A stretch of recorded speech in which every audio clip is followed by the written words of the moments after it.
آدمی را آدمیت لازم است، عود را گربو نباشد هیزم است.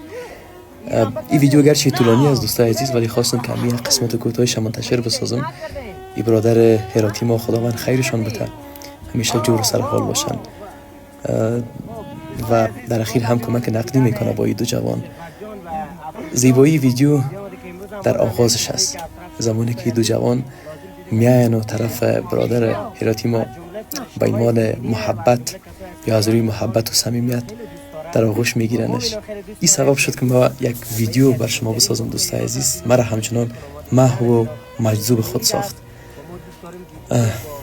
شما هم انسانیت رو در زندگی فراموش نکنید و اگر میبینیم کسی دچار مشکلی هست، خیلی ها خوب میشه حداقل امروز همکاری بکنیم.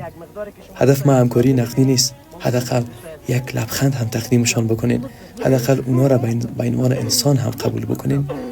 بهترین کار دنیا را انجام دادیم.